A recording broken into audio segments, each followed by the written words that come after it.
আসসালামু আলাইকুম সুপ্রিয় শিক্ষার্থী বন্ধুরা, আজকে আমরা ফিজিক্স 1 থেকে চতুর্থ অধ্যায় পড়ব।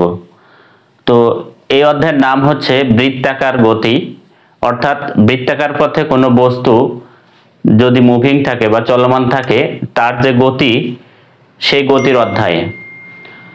তো এই অধ্যায় থেকে আমরা এখন প্রমাণ করব ভি ইকুয়াল ওমেগা আর, অর্থাৎ কৌণিক বেগ ও রৈখিক বেগের মধ্যে সম্পর্ক দেখাইতে হবে।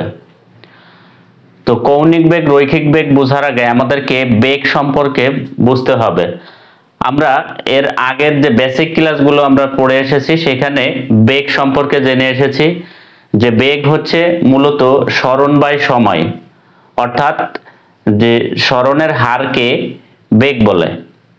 তো বেগ সমান সমান সরণ বাই সময়।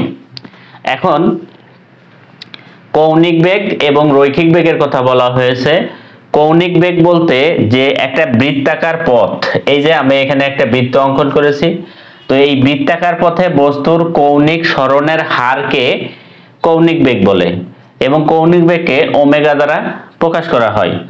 তো আমি কোনো একটা বস্তু যদি এইখান থেকে সে এই বৃত্তাকার পথ ঘুরে আবার এই বিন্দুতে আসে, তাহলে সে কৌণিক পথে কতটুকু দূরত্ব অতিক্রম করলো সেটাই হচ্ছে তার কৌণিক সরণ। আর এই কৌণিক সরণের হারকেই বলা হচ্ছে কৌণিক বেগ।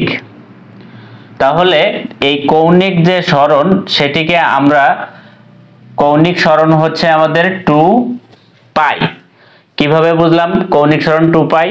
আমরা জানি যে একটা বৃত্তর যে বৃত্তাকার পথ সেটা হচ্ছে কৌণিকভাবে 360 ডিগ্রি হয়, কারণ হচ্ছে পাই সমান সমান 180 ডিগ্রি, আর 2 পাই মানে 180 ইন্টু 2 অর্থাৎ 360 ডিগ্রি হয়।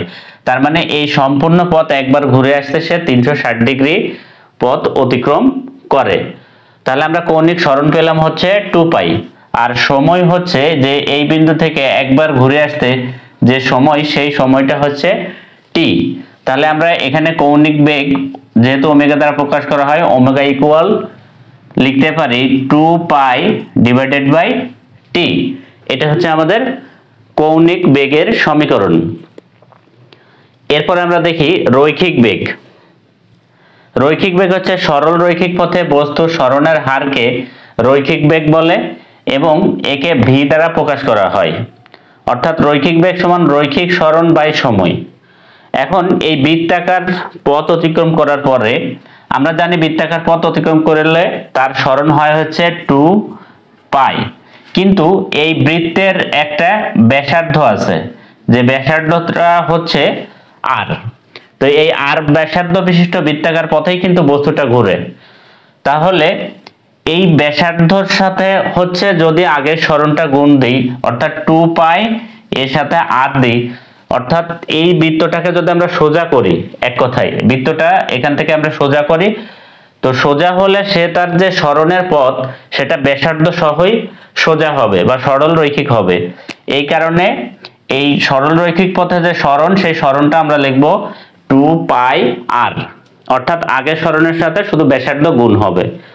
তো আমরা এখানে তাহলে রৈখিক বেগকে ভি দ্বারা প্রকাশ করা হয়, এটা লিখব হচ্ছে 2 পাই আর ডিভাইডেড বাই সময় হচ্ছে টি। তো এখন আমরা একটু এখানে ক্যালকুলেশন করলে ভি সমান আমরা লিখতে পারি 2 পাই বাই টি ইন্টু আর।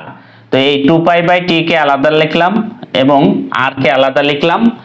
এর কারণ হচ্ছে এই 2 পাই বাই টি সমান সমান আবার আমরা লিখতে পারি হচ্ছে যে কৌণিক বেগ ওমেগা ছিল, ওমেগা। তার মানে আমরা লিখতে পারি ভি সমান সমান ওমেগা আর। তো এটাই হচ্ছে আমাদের কৌণিক বেগ ও রৈখিক বেগের মধ্যে মূলত সম্পর্ক। তো কি সম্পর্ক দাঁড়ালো? এটা হচ্ছে আমরা ভিটা পাইছি কি রৈখিক বেগ, তার মানে আমরা লিখতে পারি রৈখিক বেগ সমান সমান ওমেগা মানে হচ্ছে কৌণিক বেগ,